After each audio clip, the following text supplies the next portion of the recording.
Hi, I'm State Senator Joe Markley. It's 11:15 on Thursday evening. I'm standing outside of the Senate chamber where we're still in session.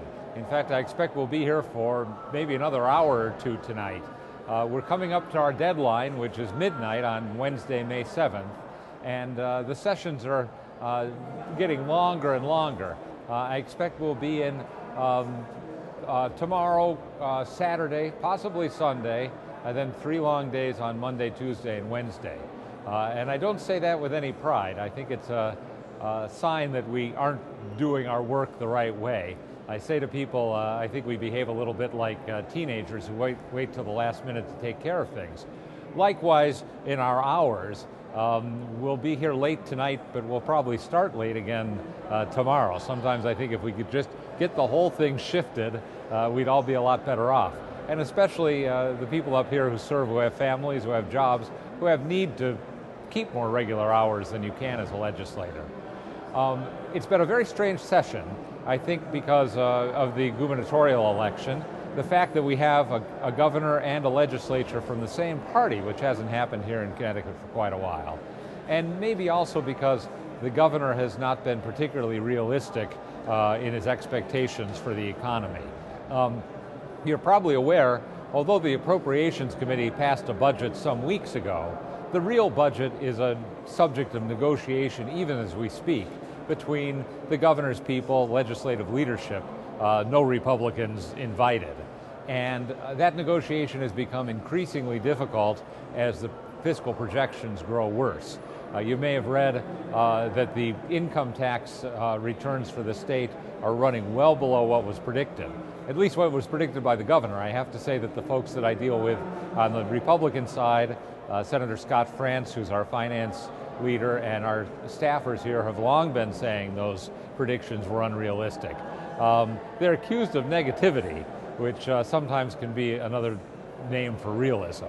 But in any case, they're still scrambling to get a budget together that balances, that doesn't raise taxes, and that fulfills the obligations they've made to their various constituencies.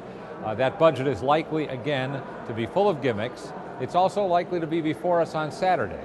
My guess is that we'll come in on Saturday morning and sometime shortly after we arrive be briefed on what's in the budget and presented with a budget, which we will debate at either greater or lesser length.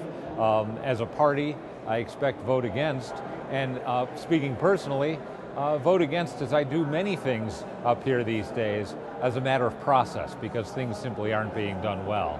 I'll mention that a couple of the bad ideas that are being resurrected in light of this budget crisis are Keno, the gambling game, a desperate attempt to rake in a few more dollars, in many cases from the people who can least afford to be losing the money.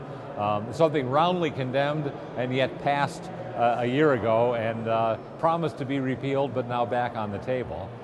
We've also seen talk again about putting tolls on our roads, not perhaps in this year's budget, but down the road. It's an idea I completely oppose. I know I have some good friends who disagree with me, but I think it's one of the most ridiculous ways to collect revenue that I can imagine. If such things didn't exist and we decided that we were going to start stopping traffic in the middle of a highway to shake people down, I think the idea would be laughed out of hand. I will say, with the strange things that have happened in the legislature, one unusual thing that happened today was I got an amendment passed. There was a bill before us, a bill that I didn't particularly care for, but it was brought to my attention that a law which prevents discrimination against the mentally ill made it impossible for daycare centers, say, or schools not to hire people who had been diagnosed as pedophiliacs on the basis of that diagnosis.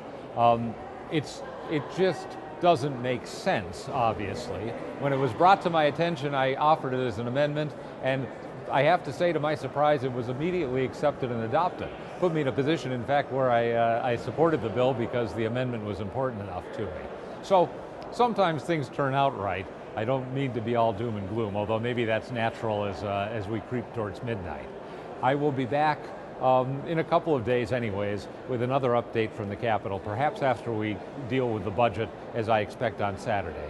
Thank you for your attention, and I look forward to speaking to you again.